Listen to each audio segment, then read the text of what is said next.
సానుకూల మనస్తత్వంతో మీ రోజును ప్రారంభించండి. ప్రతి రోజును సానుకూల ఉద్దేశంతో ప్రారంభించండి. కృతజ్ఞత లేదా ధృవీకరణలు అభ్యసించడానికి కొన్ని క్షణాలు తీసుకోండి. ఇది మంచి విషయాలపై దృష్టి పెట్టడానికి మరియు ఆశావాదంతో సవాళ్లను ఎదుర్కోవడానికి మిమ్మల్ని సిద్ధం చేయడానికి మీకు సహాయపడుతుంది. స్పష్టమైన సాధించగల లక్ష్యాలను ఏర్పరచుకోండి.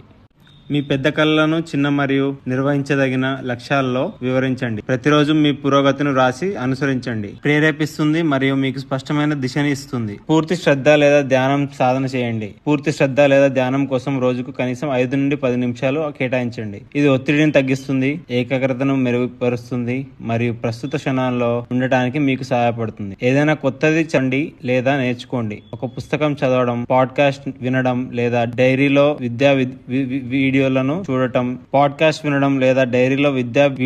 చూడటం అలవాటు చేసుకోండి. మీరు నిరంతరం మీ ఆలోచనలను కొనసాగిస్తారు. క్రమం తప్పకుండా వ్యాయామం చేయండి. శారీరక శ్రమ మీ శక్తిని పెంచుతుంది, మానసిక స్థితిని మెరుగుపరుస్తుంది మరియు సాధారణంగా ఆరోగ్యాన్ని మెరుగుపరుస్తుంది. ఒక చిన్న నడక లేదా సాగదీయడం కూడా పెద్ద మార్పును తెస్తుంది. ఆరోగ్యంగా ఉండండి మరియు శరీరానికి పోషకమైన ఆహారాన్ని అందించి పుష్కలంగా నీరు తాగాలి. మంచి పోషకాహారం మెదడు పనితీరుకి తోడ్పడుతుంది మరియు రోజంతా స్థిరమైన శక్తి స్థాయిలను అందిస్తుంది. సమర్థవంతమైన సమయ నిర్వహణకు అభ్యసించండి. మీ రోజును నిర్వహించడానికి పని క్యాలెండర్లు లేదా అనువర్తనలను జాబితాలుగా సాధనలను ఉపయోగించండి. ముఖ్యమైన పనులకు ప్రాధాన్యత ఇవ్వండి మరియు మీ సమయాన్ని సద్వినియోగం చేసుకోండి. వాయిదా వేయకండి.